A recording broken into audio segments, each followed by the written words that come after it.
శ్రీ వారాహీదేవి జ్యోతిషాలయం విద్య, ఉద్యోగం, వ్యాపారం, పెళ్లి, ఆరోగ్యం, నాగదోషం, సంతానం, రాజకీయం, వామాచార దోషం, భార్యాభర్తల మధ్య గొడవలు, అత్తాకోడళ్ల మధ్య గొడవలు, ప్రేమించి మోసపోవడం, స్త్రీ పురుషుల వశీకరణం, ధనం నిలకడ లేకపోవడం, మీ ఎటువంటి సమస్యలకైనా 24 గంటల్లో పరిష్కారం లభించబడును.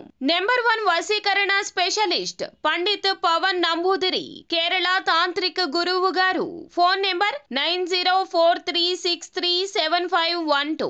ఛానల్లోకి తిరిగి స్వాగతం అండి. కుంభరాశి వారి జాతకులు మే మాసంలో 6వ తేదీ అనగా మనకి మంగళవారం తిథి అండి. ఈ రోజున కుంభరాశి వారి జాతకులు వెతుక్కుంటూ వచ్చేది ఒక మహిళ మాత్రమే. ఈ రోజునే వస్తుంది, ఇలాగే చేస్తుంది. ఇటువంటి ఫలితాలు వారి వల్ల కళ్ళలో కూడా కలుగుతాయని అస్సలు అనుకునే ఉండరు. అయితే ఆ మహిళ ఎవరు, ఆమె ఎందుకు ఇలా చేస్తుంది, వెతుక్కుంటూ వచ్చి ఏం చెయ్యబోతుంది తదితర అన్ని వివరాలు వీడియోలో అయితే తెలుసుకుందాము. ముందుగా వీడియో మీకు నచ్చితే తప్పకుండా లైక్ చేయండి. మీ లైక్ మాకెంతో సపోర్ట్ అండ్ ఎంకరేజ్మెంట్ గా ఉంటుంది. ఇక ఆలస్యం అనేది ఏ మాత్రము కూడా లేకుండా వీడియోలోకి మనము వచ్చేద్దాము. ఈ రోజున వీరికి కష్టం రీత్యా గౌరవ మర్యాదలు అయితే దక్కబోతున్నాయండి. ఈ సమయంలో అప్పులు తీర్చడం జరుగుతుంది. ఇక మీ మాటకు నలుగురిలో అయితే విలువ పెరుగుతుంది. అందువల్ల ప్రతి పనిలో కూడా నిర్లక్ష్యం లేకుండా ప్రయత్నాలు మొదలు పెట్టండి. ఇక ఈ రాశి వారు ఈ రోజున ఏది కోరుకున్నా కూడాను అందులో మీకు చాలా గొప్ప ఫలితాలైతే వస్తాయండి. ప్రయత్నాలు ఫలించడం వల్ల అంతా కూడాను మీకు మేలే జరుగుతుంది. వీలైనంత వరకు మంచి విజయాలు అందుకోవడం జరుగుతుంది. ఈ రాశికి సంబంధించి ఉద్యోగ ప్రయత్నాల్లో తప్పక విజయం వస్తుంది. ఎన్నెన్నో కష్టాలు ఇప్పటి వరకు ఎదుర్కొన్నారు. అయినా ఈ రోజున వాటికి స్వస్తి పలికే సమయం ఇప్పటికీ వచ్చింది. మీ కంట కన్నీరు కారుతోంది. అయితే అవి ఆనంద బాష్పాలు. సమస్యల వలయం నుంచి బయటపడ్డాము అని, భగవంతుడు సాయం చేశాడు అని ఆనంద బాష్పాలు చిగురించబోతున్నాయి. ఒకరి నుండి సాయం పొందడం కాదండి, మీరే ఒకరికి సాయం చేస్తారు. ఇక ఎవరైనా సరే మీ ఇంటి గుమ్మం తొక్కితే మీ వంతుగా మీరు తప్పక సాయం చేస్తారు. ఇక మీకు డబ్బుకు కొదవే ఉండదు. లక్ష్మీదేవి మీ ఇంటిని అస్సలు విడిచిపెట్టి వెళ్లమన్నా వెళ్లదు. ఇక డబ్బు ఉంది కదా అని చెప్పి వృధా ఖర్చులు చేయొద్దు. ఎవరితో అహంకారంగా బిహేవ్ చేయొద్దు. ఇది అస్సలు మంచి పద్ధతి కానీ కాదు. ముఖ్యంగా ఈ రోజున ఒక స్త్రీ మిమ్మల్ని వెతుక్కుంటూ వస్తుంది. ఆ యొక్క స్త్రీ మీకు అనుకుని సంఘటనలు జరిగేందుకు మూల కారణం కాబోతుంది. ఎన్నో మార్పులు కలగబోతున్నాయి. మీరు నమ్మినా నమ్మకపోయినా ఆ స్త్రీ మిమ్మల్ని వెతుక్కుంటూ మీ దగ్గరకు రావడం పక్కాగా జరుగుతుంది. ఇది భగవంతుని యొక్క ఆజ్ఞ. ఎవరైతే మిమ్మల్ని అతిగా ఇష్టపడి వన్ సైడ్ లవ్ చేస్తూ ఉండొచ్చు, అసలు ఆ విషయం ఇప్పటి వరకు మీకు తెలియకపోయి ఉండొచ్చు.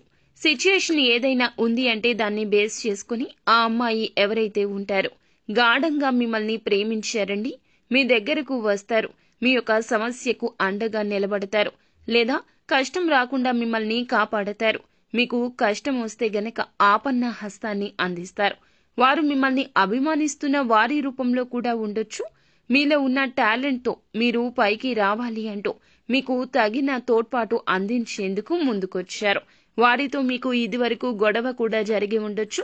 కానీ సాయం కావాలి అనే సమయంలో సహాయం చేసేందుకు భగవంతుడే పంపించినట్లుగా మీ జీవితంలోకి వస్తారు. సహోద్యోగులు కానీ, వ్యాపారంలో ఇరుగు పొరుగుతో కానీ మీ యొక్క తెలివితేటలతో మీరు పైకి వస్తుంటే మీ దగ్గరకు వచ్చి శిక్షణ తీసుకోవడం కూడా మీ దగ్గరకు వచ్చి శిక్షణ తీసుకోవడం గురించి కూడా రావచ్చు. మీ ద్వారా వారికి లబ్ధి అయితే చేకూరుతుంది అనే భావన వారికి ఉంటుంది. మీరు అస్సలు ఇది ఎక్స్పెక్ట్ చేయరు. ఈ రాశిలోని మగవారు ఎవరైతే ఉంటారో వారికి ఈ లెక్క సరిపోతుంది, ఆడవారికి సరిపోతుంది. నిజంగా మిమ్మల్ని వెతుక్కుంటూ ఈ అమ్మాయి రావడమే కాదండి, ఆమెతో ఉన్న పాజిటివ్ వైబ్స్ కూడా మీ జీవితంలో చాలా మార్పుని తెస్తాయి. మీ మనసులో ఆలోచనలకు కూడాను అద్దం పడుతుంది. ఆ అమ్మాయి మిమ్మల్ని ప్రేమించే అమ్మాయి, గౌరవించే అమ్మాయి. సహోద్యోగులు కూడా కావచ్చు, తోడబుట్టిన వారు కూడా కావచ్చు, అపార్థం చేసుకుని జీవితం నుంచి వెళ్లిపోయిన ఒక అమ్మాయి కూడా కావచ్చు.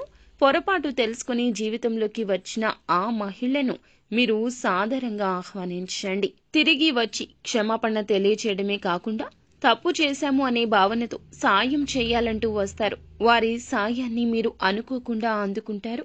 ఆ అవకాశాన్ని సద్వినియోగం చేసుకుంటారు. ఇక ఇలాంటి అమ్మాయిలు చాలా తక్కువగా ఉంటారండి. తప్పు తెలుసుకుని క్షమించమని పశ్చాత్తాప పడేవారిని క్షమించడం భగవంతుడు ఎంతగానో మెచ్చుకుంటాడు. కావున భగవంతుడు కూడా మనకి ఇదే చెప్తాడండి. ఎవరినైతే క్షమిస్తామో వారిలో భగవంతుణ్ణి చూసుకోవాలి. ఇక నిత్యం శివారాధన తప్పనిసరిగా చేసుకోండి. అపార్థాలను అనర్థాలను తొలగించి మీ యొక్క జీవితంలో అనుకున్న విధంగా ముందుకు వెళ్లేందుకు ఖచ్చితంగా శివ భగవానుడు మీకు ఎల్లవేళలా తోడుంటాడు. అంతా మంచి జరుగుతుంది. శుభం భూయాత్.